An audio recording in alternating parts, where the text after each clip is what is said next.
Les rendez-vous de transformation du droit se poursuivent avec ce duo aujourd'hui. Stéphane Baller, avocat chez De Gaulle Florence. Émilie Le Tocard, Calam CEO et fondatrice de Calam. Bonjour, merci d'être avec nous. Avec ce diplôme universitaire, transformation digitale du droit et Legal Tech. Stéphane Baller, ça fait pas si longtemps que ce diplôme universitaire, il existe, on imagine. Eh bien écoutez, ça fait 7 ans que le projet a été mené, au-delà du temps nécessaire à l'université.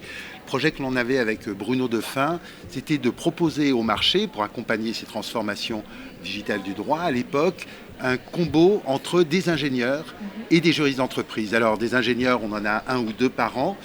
Grande nouvelle, cette année, on se rapproche de l'EFREI, qui est une école d'ingénieurs, et on va enfin pouvoir vivre notre projet avec ingénieurs et juristes. Mais on était très centré sur quelque chose qui existait à l'époque, qui était la nécessité de faire une transformation digitale des entreprises, mais pas avec le professionnalisme qui existe dans le métier des Legal Ops. Et c'est pour ça qu'aujourd'hui, on travaille avec Émilie pour avoir justement une solution complémentaire qui va permettre d'étendre, d'améliorer l'offre que nous pouvons offrir à l'université. Donc quand même, l'idée a germé il y a un certain temps. Il y a 7 années de recul. Ça se passe à Paris 2 Assas. Émilie, qu'est-ce que vous apportez, vous, justement, dans cette idée et dans cette évolution? Alors Stéphane a une vision universitaire parfaite qui contribue à former les étudiants qui sont les juristes de demain ou les legal ops de demain. Nous, on a essayé d'ouvrir le marché et de former les gens une fois qu'ils sont déjà en poste. Ça va prendre deux formes. La première, c'est via la commission de la FJE, donc la commission de Legal Operations, spécialisée en Legal Operations, qui est venue mettre à disposition beaucoup de documentation, beaucoup de ressources de façon très ouverte. Et l'idée vraiment, c'était de la collaboration entre les Legal Ops ou entre les personnes qui voulaient devenir Legal Ops, de mettre des arguments en faveur d'ouverture d'un poste. Voilà. Et on a transmis cette énergie-là et que tout le monde puisse se tendre la main. Et puis la deuxième chose qu'on a fait, là cette fois c'est au sein de Calam, c'est qu'on a créé la Legal Ops Academy. Et donc on a créé une petite promotion, on va faire une promotion par an sans doute, d'une quinzaine de personnes qui sont des Legal Ops en poste, qui s'apprêtent à prendre leurs fonctions ou qui viennent de prendre leurs fonctions, qui sont un petit peu perdus, qui sont malheureusement plus étudiants ou qui n'ont pas eu la chance d'accéder au DU cette année et donc qui vont venir auprès de nous apprendre les rouages des Legal Operations.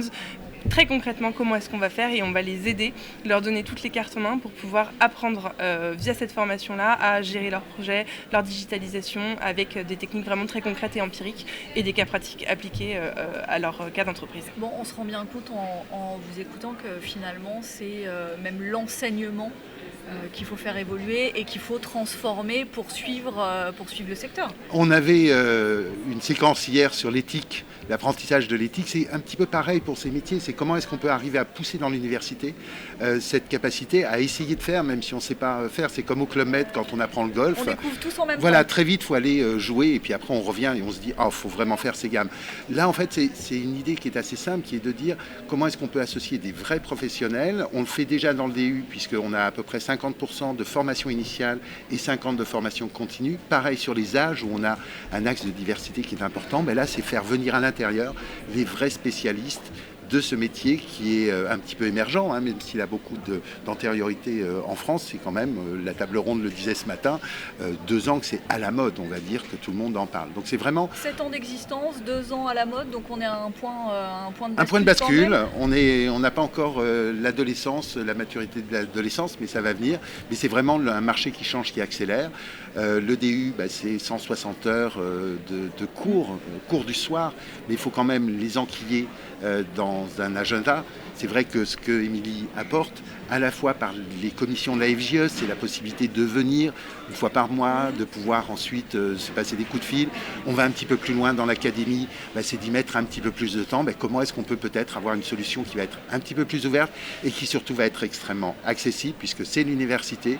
Elle m'a permis de payer mes études, d'être avec un enseignement de très bonne qualité pour un prix modique. C'est une solution qui doit encourager la diversité des chances et je crois que vous avez compris que c'était très important pour nous. Mais Émilie, ça veut dire, vous en êtes l'illustration, ça veut dire que les profils changent, évoluent justement. Les profils changent drastiquement en ce moment. Alors je dois dire que par ailleurs, j'ai moi-même recruté des personnes qui ont fait le DU Transformation du droit, preuve s'il en est qu'il s'agit d'une très bonne formation et qu'on y trouve les pépites de demain. Mais effectivement, le métier va changer de la même façon qu'on a connu les DPO, les compliance officers, que les personnes avaient une double casquette pendant un certain temps. Aujourd'hui, on n'imagine plus une entreprise qui n'en a pas une personne qui est chargée à temps plein de le faire. Et ce sera la même chose avec les legal operations.